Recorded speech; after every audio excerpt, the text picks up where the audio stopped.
கொத்தடிமை சேவகர் செஞ்சுட்டு இருக்கக்கூடிய பழனிசாமி எனக்கு சால் விட்டு இருக்கிறாரு. அண்ணா திமுகவை பொறுத்த வரைக்கும் யாருக்கும் அடிமை இல்லை, சுதந்திரமாக செயல்படுகிற கட்சி. மாண்புமிகு பழனிசாமி அவர்களே, தவழ்ந்து தவழ்ந்து ஊழல் குற்றவாளியான அம்மையார் சசிகலா காலில் விழுந்து பதவியை பெற்றவுடைய கால வாரி விட்டுட்டு நீ எனக்கு பதவி கொடுத்தியான மரியாதை இல்லாம உரிமையில கேட்டீங்கள, இல்ல மறுக்க முடியுமா? உங்க அப்பாவே உன்னை நம்பி தலைவரை கொடுக்கல. கொத்தடிமை சேவகர் செஞ்சுட்டு இருக்கக்கூடிய பழனிசாமி எனக்கு சால் விட்டு இருக்கிறாரு. ஸ்டாலினுக்கு பொறுக்க முடியல, உடனே சட்டை கிழிச்சுக்கிட்டு வீதியில் நடந்து போனார். பொல்லாத ஆட்சிதான் பழனிசாமி ஆட்சி என்பதற்கு பொள்ளாச்சியே பாலியல் வன்கொடுமைகளை சாட்சியா ஆறாத வடுவா இருக்க. திரு ஸ்டாலின் அவர்களே, நீங்கள் முதலமைச்சராக தமிழகத்திலே பொறுப்பேற்று 2021 முதல் 2025 வரை 6999 சிறுமிகள் பாலியல் வன்கொடுமைக்கு ஆளாயிருக்கிறாங்க. பாஜக தலைமையில் இருந்தும் இதுக்கு பதில் வரல. பாஜகவின் கிளை செயலாளராக இருக்கிறார் பழனிசாமி. பாஜக கிளை கழகம் ஆயிடுச்சது. இப்போ பாஜகவின் கிளை கழக செயலாளராக இருக்கக்கூடிய பழனிசாமி அவர்கிட்ட இருந்தாலும் பதில் வந்துச்சா? தமிழ்நாட்டுக்கும் தமிழ்நாட்டு மக்களுக்கும் பேசுறதுக்கு துணிவில்லாம முதுகெலும்பு இல்லாம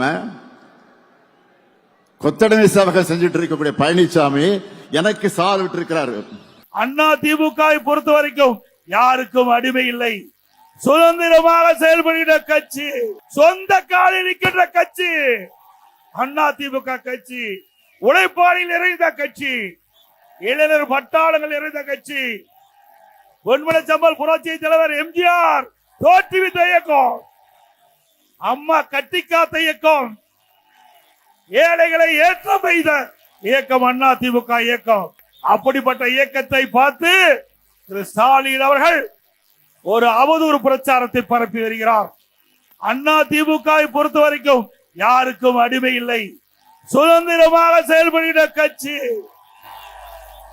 திமுக கட்சி அடிமை கட்சி, காங்கிரசுக்கு அடிமை. இன்றைக்கு காங்கிரஸ் திமுக கூட்டணி அங்கம் வைக்கின்ற பொழுது அப்பொழுது கூட்டணி பேச்சுவார்த்தை நடைபெற்றுக் கொண்டிருந்தது. அந்த காலகட்டத்தில் அங்க அறிவாலயத்தில் முதல் மாடியில ரைடு, தரைத்தளத்துல கூட்டணி பேச்சுவார்த்தை. இதுதான் திமுக அடிமை. அண்ணா திமுக அப்படி அல்ல. அண்ணா திமுக பொறுத்த வரைக்கும் தன்மானம் உள்ள கட்சி,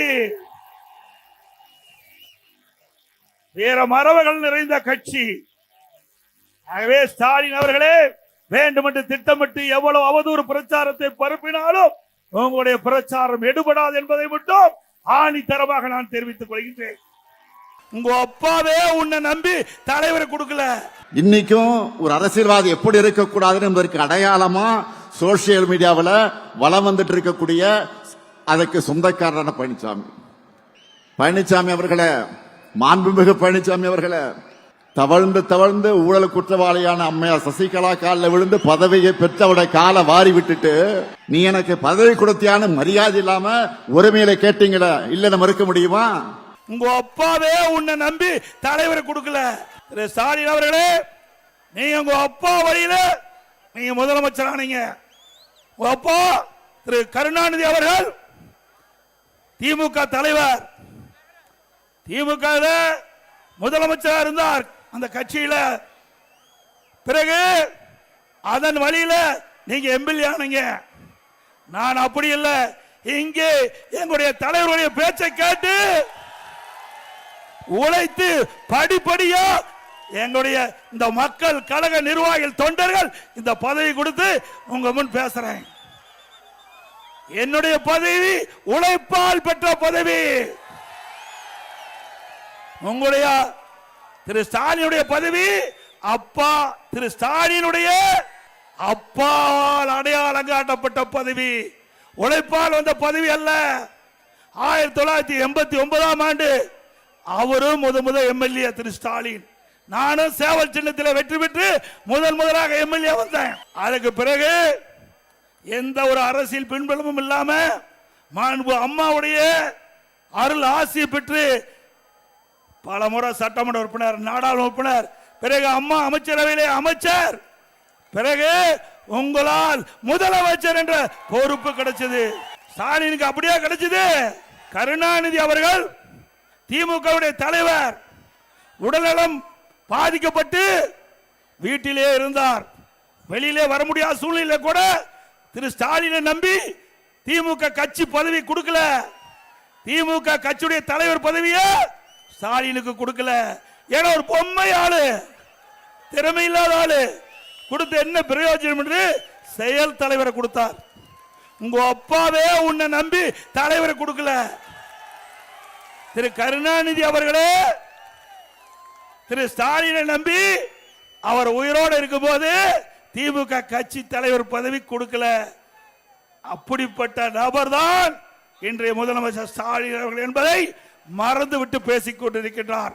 கொத்தடிமை சேவகம் செஞ்சுட்டு இருக்கக்கூடிய பழனிசாமி எனக்கு சால் விட்டு இருக்கிறார். ஸ்டாலினுக்கு பொறுக்க முடியல. உடனே சட்டை கிழிச்சுக்கிட்டு வீதியில் நடந்து போனார். திரு ஸ்டாலின் அவர்களே, தில்லு திராணி தெம்பு இருந்தா எங்களுடைய ஆட்சி காலத்தில் என்ன தவறு என்பதை சுட்டி காட்டுங்கள், பதில் சொல்ல தயாராக இருக்கிறோம். அதுல ஒண்ணும் கண்டுபிடிக்க முடியல. ஆனா பேசுவதெல்லாம் என்ன? எடப்பாடி பழனிசாமி பாஜக கட்சிக்கு அடிமை. எடப்பாடி பழனிசாமி ஊர்ந்து போய் பதவி வாங்கினார், பறந்து வந்து பதவி வாங்கினார். இதை தவிர்த்து பொம்மை முதலமைச்சருக்கு ஒண்ணுமே தெரியாது. ஒரு முதலமைச்சர் பேசுகின்ற பேச்சா? ஒரு முதலமைச்சர் நாட்டுக்கு வழிகாட்டியாக இருக்க வேண்டும். தலைமை பொறுப்பேற்றுகிறீர்கள். நீங்கள் பேசுகின்ற ஒவ்வொரு வார்த்தையும் மக்கள் கவனித்துக் கொண்டிருக்கின்றார்கள். திரு ஸ்டாலின் அவர்களே, சிந்தித்து பார்க்க வேண்டும். ஒரு காலகட்டத்தில் இன்னைக்கு பெரும்பான்மை சட்டமன்ற உறுப்பினரோடு அவர்கள் பெரும்பான்மையான சட்டமன்ற உறுப்பினர்கள் என்னை முதலமைச்சராக தேர்ந்தெடுத்தாங்க. நான் பதவி பொறுப்பேற்றேன். மேதகு ஆளுநர் அவர்கள் சட்டமன்றத்திலே பெரும்பான்மையை நிரூபிக்க வேண்டும் என்று ஆணை பிறப்பித்து விட்டார்கள். அந்த ஆணைப்படி சட்டமன்றத்திலே கூட்டம் நடைபெற்றது. பெரும்பான்மையை நியமிக்கின்ற போது, பெரும்பான்மையை நிரூபிக்கின்ற காலகட்டத்தில் திரு ஸ்டாலினும் அவருடைய சட்டமன்ற உறுப்பினர்களும் எங்களுடைய மேஜை மேல் ஏறி சட்டமீற்ற மாமன்றத்தில் முதலமைச்சருடைய மேஜை, அமைச்சருடைய மேஜையில் ஏறி டான்ஸ் ஆடுறாங்க. இவரெல்லாம் நாட்டை காப்பாற்ற போறாங்க. சிந்தித்து பாருங்க, இவரெல்லாம் எப்படிப்பட்டவர் என்பதை மக்கள் எண்ணி பார்க்க வேண்டும். சட்டமீற்ற மாமன்றம், சட்டமன்றம் என்றால் மக்களுக்கு சட்டத்தை ஈற்றக்கூடிய மாமன்றம். அப்படிப்பட்ட சட்டமன்றத்தில் சபாநாயகர் ஒரு தாழ்த்தப்பட்ட வகுப்பை சார்ந்தவர். அவர் தாழ்த்தப்பட்ட வகுப்பை சேர்ந்த ஒரே காரணத்தில் அவர் இருக்கையில் இருந்து அவரை கீழே பிடித்து இழுத்து விட்டு அந்த ஆசனத்தில் அமர்றீங்க. அப்படி செயலை செய்த கட்சி திமுக கட்சி. இப்படிப்பட்ட கட்சி ஆட்சிக்கு வரணுமா? பிறகு நான் பெரும்பான்மையை நிரூபிக்கப்பட்டு விட்டது. ஸ்டாலினுக்கு பொறுக்க முடியல. உடனே சட்டை கிழிச்சுக்கிட்டு வீதியில் நடந்து போனார். திரு ஸ்டாலின் அவர்களே, இந்த சட்டமன்ற தேர்தல் முடிந்த பிறகு அன்றைய தினம் சட்டை தான் கிழிச்சிட்டு போனீங்க. சட்டமன்ற தேர்தல் முடிந்த பிறகு சாலையில ஆடை இல்லாம போனாலும் போகக்கூடிய சூழ்நிலை ஏற்பட்டுவிடும். பொல்லாத ஆட்சிதான் பழனிசாமியுடைய ஆட்சி என்பதற்கு பொள்ளாச்சியே பாலியல் வன்கொடுமைகளை சாட்சியா ஆறாத வடுவா இருக்க. திரு ஸ்டாலின் அவர்களே, நீங்கள் முதலமைச்சராக தமிழகத்திலே பொறுப்பேற்று 2021 முதல் 2025 வரை 6999 சிறுமிகள் பாலியல் வன்கொடுமைக்கு ஆளாயிருக்கிறாங்க. 6999 சிறுமிகள் பாலியல் வன்கொடுமைக்கு ஆகியிருக்கிறாங்க.